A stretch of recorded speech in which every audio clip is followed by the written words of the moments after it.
आज म मेरा मित्र अमनको कथा भन्दैछु। अमन बहिरा अपाङ्गता भएका व्यक्ति हुन् भनेको उनी सुन्न पनि सक्दैनन्, बोल्न पनि सक्दैनन्। एक दिनको कुरो, कामबाट फर्केर आउँदै गर्दा साँझको समयमा अज्ञात व्यक्तिहरूले उनलाई समाएर मजाले पिटे। धेरै दर्दनाक तरिकाले उनलाई पिटे। उनका चोटपटकहरू पनि हातभरि लागेको थिए। नजिकको प्रहरी स्टेसनसम्म अमन आफूलाई बल गरेर पुर्याए ताकि त्यहाँ गएर उनले न्याय पाउँछु भन्ने अपेक्षा राखेका थिए। जब त्यहाँ गएर आफ्ना कुराहरू व्यक्त गर्न थाले, प्रहरीहरू छक्क परे। इन्सपेक्टर साहबले भन्नुभयो, के भन्छ यो? कहाँबाट कस्ता कस्ता मान्छे आउँछन् यतिखेर? यसलाई कसले पिटेछ? के हो यो? के भन्दैछ?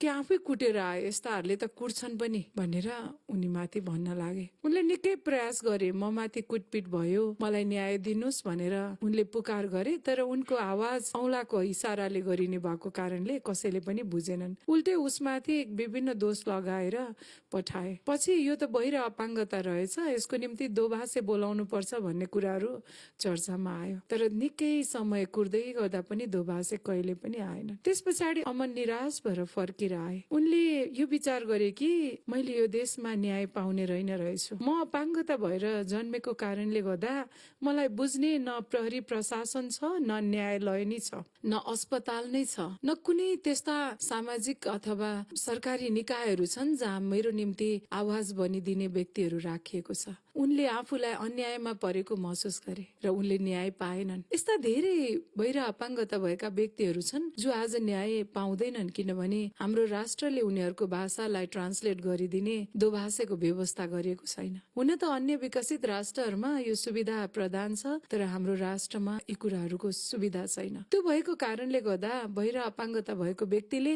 न अस्पतालमा गएर आफ्नो विराम नै व्यक्त गर्न सक्छन्, न प्रहरी प्रशासन न न्यायालयमा गएर आफ्नो न्यायको निम्ति आवाज उठाउन सक्छन्। कहिलेसम्म दर्शक बहन, कहिलेसम्म बहिरा अपाङ्गता भएका व्यक्तिहरू यसो अन्यायमा र उपचार विहीन भएर बस्ने? कहिले राष्ट्रले उनीहरूको निम्ति दोभाषेहरू उपलब्ध गराउने? कहिले उनीहरूको निम्ति यो देशमा आशा पलाउने? कहिले उनीहरूको निम्ति यस देशमा न्याय छ, तिमीहरू अन्यायमा पर्दैनौ, तिमीहरूले सहजै आफ्नो भाषालाई, आफ्नो संचार हामीसँग गर्न सक्छौ भनेर सुविधा प्रदान गर्ने? यो घटना व्यक्त गर्दै गर्दा राष्ट्रलाई नै हामी चुनौती दिन चाहन्छौँ के बहिरा अपाङ्गता भएका व्यक्तिहरूले आफू संचार नगर्ने? के बहिरा अपाङ्गता भएका व्यक्तिहरूले न्याय नपाउने? के बहिरा अपाङ्गता भएका व्यक्तिहरूले अस्पतालमा उपचार नपाउने? दर्शक बहन, यो घटनालाई मनन गर्नुहुन र राष्ट्रमाझ यो घटनालाई, अपाङ्गता भएका व्यक्तिहरूलाई यो घटना सुनिसके पछाडि पैरवी गरिदिनु अनुरोध गर्दै म बिदा हुन्छु। हस्त नमस्कार।